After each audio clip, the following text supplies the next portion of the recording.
todos, es un placer para mí participar de este evento, por lo tanto agradezco al comité organizador la invitación.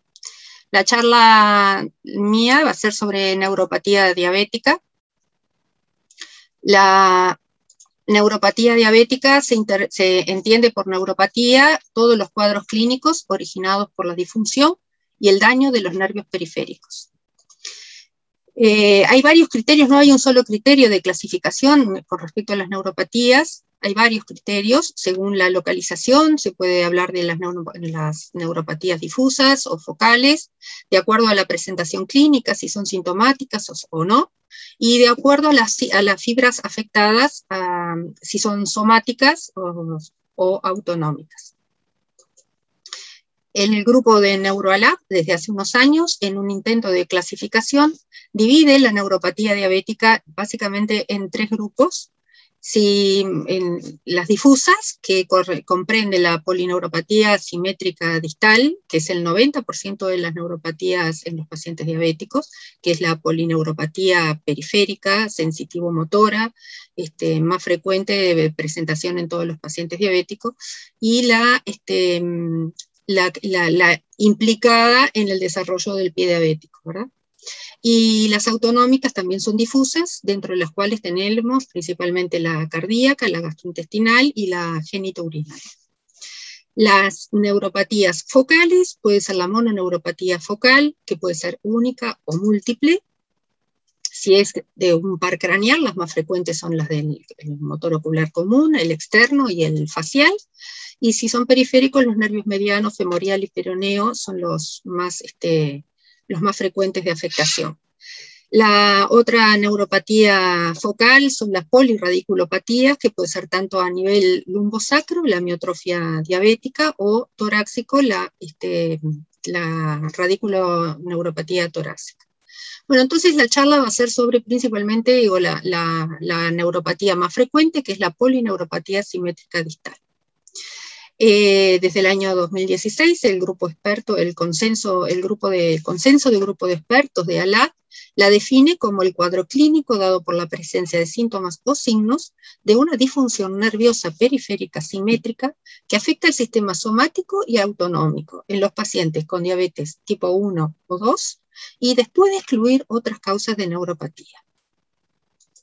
Es así entonces que se presenta tanto en diabetes 1 como en diabetes 2, la prevalencia es muy dispar en la literatura, se acepta que al diagnóstico de los pacientes, al diagnóstico de la diabetes tipo 2, un 10 a un 15% de los pacientes ya tienen la polineuropatía, y después de 10 años de evolución, tanto el diabetes 1 como diabetes 2 presenta también la neuropatía. La forma más frecuente de presentación es un inicio insidioso y progresivo. Es distal, desde los nervios más distales va progresando proximalmente, ¿verdad? Inicia como la neuropatía en calcetín, porque es de los 2 pies, bilateral, y avanza proximalmente. Otras veces, sin embargo, debuta con un dolor intenso, que es la neuropatía dolorosa, y lamentablemente muchas veces la polineuropatía pasa desapercibida por falta de examen, por falta del diagnóstico, y nos debuta el paciente con el pie diabético ya con la úlcera. Con respecto a la patogenia de la polineuropatía diabética, es multicausal. Se involucran factores metabólicos, inflamatorios, de estrés oxidativo y alteraciones en la microcirculación. ¿Qué es lo que pasa? La hiperglucemia crónica satura el endotelio y la neurona y supera la posibilidad de las vías enzimáticas habituales de la glucosa, activándose las vías alternativas como la de los polioles y exosaminas, que determinan una disminución del óxido nitroso con generación de factores trombogénicos, estrés oxidativo, activación de proteína C quinasa, glicación de proteínas. Todo eso promueve trastornos funcionales que afectan la generación y la transmisión del potencial de acción del nervio, y también cambios estructurales en el axón y en la mielina. ¿Cuáles son los factores de riesgo para el desarrollo de la polineuropatía? Hay varios estudios que demuestran que la edad, como desde el DCCT, hablan de que la edad, cuanto mayor sea el paciente, más probabilidades de desarrollo de la polineuropatía, la duración de la diabetes, el mal control metabólico y la presencia de nefropatía y retinopatía diabética es factor de riesgo también para desarrollo de la polineuropatía. La presentación clínica, ya dijimos que es la forma más frecuente, y que una forma habitual de presentación es distal, periférica, ascendente, pero acá lo importante es el 70% de los pacientes con polineuropatía crónica es asintomática. O sea que, ¿esto qué implicancia tiene? La importancia del examen para el despistaje precoz. Los síntomas pueden ser los sensitivos o los más frecuentes, se clasifican en positivos, cuando son parestesias, disestesias, el dolor, la forma más frecuente de presentación, los pacientes lo refieren como un dolor urente, nocturno, de reposo, que habitualmente alivia con el movimiento o con la exposición al frío. Los síntomas negativos están dados por las hipoestesia, la hipoalgesia y la anestesia, lo que nos lleva a la pérdida de la sensibilidad protectora que tenemos. La sensibilidad protectora actúa defendiéndonos de toda cualquier, defendiéndonos de las noxas. Al perder esa sensibilidad protectora, el paciente se vuelve vulnerable ante los estímulos nocivos. Los síntomas motores son habitualmente tardíos y son la debilidad muscular. Para hablar un poco de la presentación clínica y de los síntomas, un esquema de lo que es la fibra nerviosa con los distintos tipos de las fibras nerviosas en el nervio. Acá lo que nos importa, de las fibras, tenemos fibras mielínicas y amielínicas, y otras parcialmente mielínicas. Las fibras gruesas, la más gruesa, la fibra tipo A, alfa, es mielínica, son gruesas y son las que van a la inervación muscular y la actividad motora, la función motora. La vibratoria, pues son las A, beta. Después las otras importantes, que son las más finas de todas, son las fibras C, que son amielínicas, son finitas, y son las que dan la sensibilidad por la temperatura y el dolor. En el examen físico, ¿qué tenemos que ir a buscar? Con respecto a la sensibilidad, vamos a valorar la sensibilidad dolorosa, que la sensibilidad dolorosa se valora por un palito de punta roma, un palito de madera de punta roma, la vibratoria con el diapasón, la térmica, que se puede usar frascos con líquidos calientes, con agua caliente o fría, o si no, enfriando el cabo del diapasón, hacemos el estímulo frío. Y la presión, que la hacemos con el monofilamento. Con respecto a la sintomatología de la neuropatía motora, lo que nos va a dar inicialmente es una hipotonía y una atrofia muscular. ¿Esto a qué lleva? Esto lleva a un desbalance entre los músculos flexores y extensores del pie, generando deformaciones óseas. ¿Esto qué es lo que provoca? Provoca zonas de hiperapoyo. Estas zonas de hiperapoyo van a ser futuras la posibilidad del desarrollo de úlceras, ¿verdad? Además, la alteración motora nos va a dar alteración de la marcha con la posibilidad de caídas. Con respecto a las fibras autonómicas, la presentación lo que provocan es la disminución de la sudoración, que ¿a qué nos lleva? Nos lleva a la piel seca con la posibilidad de formación de grietas. Acá vemos, en estas fotos, vemos la atrofia de la musculatura interósea, con las zonas de hiperapoyo, las deformidades en los pies por el desbalance de la musculatura flexora y extensora del pie, generando las zonas de hiperapoyo con la potencialidad de generar la úlcera por este mecanismo, ¿verdad? El hiperapoyo, luego se genera un sangrado subcutáneo, se ulcera, se infecta y tenemos la úlcera del pie diabético. Acá vemos el monofilamento de Siemens-Winstein, es un monofilamento de 10 gramos, es una tanza, que lo que se hace, se presiona hasta que se curva, y el paciente tiene que responder si siente o no el estímulo. Habitualmente se investiga en la cara plantar del primer dedo y del primer y quinto metatarsiano. Es de destacar que hay que hacerlo varias veces, incluso varias veces hay que hacerlo en falso, o sea, preguntar si siente y no hacerlo, porque muchas veces los pacientes mienten en la respuesta, ¿verdad? Este es el monofilamento de 10 gramos, el diapasón, que tiene que ser de 128 Hz, se coloca en la cara dorsal de la primera falange o de la cabeza del primer metatarsiano del primer dedo. La respuesta es habitualmente la vibración, la tiene que sentir en 9 segundos, puede ser una hipopalestesia si lo siente menos, o si no lo siente, una palestesia. También se puede hacer, en lugar de contarlo, se puede hacer uno mismo, siente la vibración, y si el paciente lo deja de sentir mientras nosotros todavía percibimos la vibración, se habla de una hipopalestesia, ¿verdad? Estas dos estos dos exámenes hay que hacerlos obviamente en zonas que no tengan úlceras ni hiperkeratosis, ¿verdad? Bueno, y en la búsqueda del reflejo aquiliano con el martillo. ¿Cada cuánto tenemos que hacer esta valoración, este examen del paciente?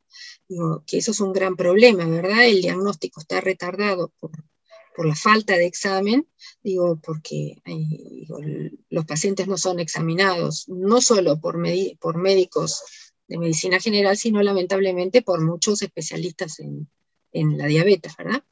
Entonces, esta valoración inicial hay que hacerla en el paciente diabético tipo 2 cuando debuta de la diabetes. Por eso que dijimos que hasta un 15% tenía ya presente la polineuropatía en el momento del diagnóstico de la diabetes. Y el diabético tipo 1, como todas las complicaciones, hay que empezar a valorarla después de 5 años de evolución de la enfermedad.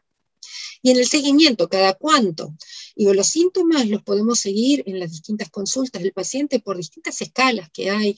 Tenemos la escala EVA de apreciación de la sintomatología, que es una escala que va de 0 a 10, en la cual 0, el dolor es 0, y 10 es un dolor muy intenso. Y también existe otro para el dolor neuropático, que no solo define es el DN4, que es un interrogatorio, una ficha que se llena con distintos síntomas y elementos que acompañan al dolor, y si las respuestas son más de 4 sí, se define el dolor como de tipo neuropático, y a su vez nos sirve también para valorar la evolución del tratamiento. Con respecto al examen de la neuropatía, ¿cada cuánto hay que hacerlo? Ya hace unos cuantos años el International Working Group estableció 4 niveles de riesgo, de pie de riesgo. El nivel 0 es la neuropatía, y así estableció también la frecuencia de control del paciente. Ya al tener neuropatía, por lo menos hay que examinarlo cada 6 meses, y si además presenta deformidades o arteriopatías, se aumenta la frecuencia del examen de la neuropatía, ¿verdad? El diagnóstico de la polineuropatía es clínico, de cuando se presenta de forma típica, como dijimos, con los síntomas y al examen con la disminución de la sensibilidad. El estudio eléctrico no es preciso en el ejercicio clínico pedirlo, se pide solamente si la presentación no es la típica, o sea, cuando la neuropatía es unilateral, fundamentalmente motora y rápidamente progresiva. También se cuenta con la biopsia de piel, en la cual se investiga la densidad de las fibras nerviosas, pero no son exámenes que se hagan en la rutina, en el ejercicio clínico habitual. Existen métodos de recopilación de datos con la intención de estandarizar la evaluación de la polineuropatía, también como el DN4, que lo que hacen, catalogan la sintomatología y los hallazgos al examen físico del paciente con la neuropatía. El más utilizado, más que nada en estudios estudios multicéntricos o de cohortes, es el de la asociación, un instrumento de Michigan Neuropathy Screening Instrument, que es una autoevaluación del síntoma neuropático, que primero subjetiva, el paciente llena 15 ítems que él mismo lo autocompleta, y luego está la parte del examen clínico. Con respecto al tratamiento de la polineuropatía, el tratamiento tiene que ir orientado hacia varios objetivos. En primer lugar, como factor patogénico, ¿verdad? El tratar de lograr el control glucémico adecuado, con todo lo que ello implica. A su vez, el control glucémico hay que tratar de hacerlo de manera paulatina, porque si nosotros descendemos muy rápidamente la glicemia, también existe la polineuropatía por el tratamiento, ¿verdad? La polineuropatía insulínica, en que el paciente puede ver una agravación de los síntomas justamente por el tratamiento. No solo importa el control glucémico adecuado, sino que es el control metabólico, principalmente de todo el resto de los factores de riesgo vasculares, triglicéridos, presión arterial, sobrepeso, tabaquismo. Y el ácido alfa-lipoico como tratamiento de incidencia en su patogénesis es como tratamiento antioxidante. Luego, para el tratamiento sintomático del dolor neuropático, disponemos de varios tratamientos, los antidepresivos tricíclicos, como la imipramina, con una dosis de ataque de inicio de 25 y una dosis máxima de 75 miligramos, los antidepresivos mixtos, duales, que como los inhibidores selectivos de la recaptación de serotonina y noradrenalina, como la duloxetina o la venlafaxina, y después tenemos los anticonvulsivantes, que disponemos de la gabapentina con una dosis de 300 a 1200, y la pregabalina con una dosis de 75 a 300. ¿De qué va a depender? Estos tres objetivos, el control glucémico adecuado, el control de los factores de riesgo cardiovascular y el alfa-lipoico, está comprobado que realmente hacen efectos en el enlentecimiento de la evolución de la polineuropatía. ¿De qué va a depender? ¿De qué tratamiento? ¿Con qué tratamiento empezamos? Y de muchos aspectos, digo, va a depender, hay que tener en cuenta las comorbilidades del paciente, porque, por ejemplo, los antidepresivos tricíclicos no se pueden dar en el glaucoma, en la insuficiencia cardíaca, digo, la duloxetina no la podemos utilizar en la hepatopatía. También depende de la disponibilidad del lugar donde estemos, con los costos de los medicamentos, los efectos secundarios que presentan los medicamentos, y también hay que plantear en el tratamiento expectativas reales, ¿verdad? O sea, ningún medicamento, muy poco probable, en corto tiempo, le quite totalmente la sintomatología, ¿verdad? Entonces hay que plantear paulatinamente, de a poco, hay que empezar con dosis iniciales bajas, con aumento progresivo de las dosis y asociación de las drogas. Bueno, hasta aquí esto ha sido todo. Muchas gracias por su atención.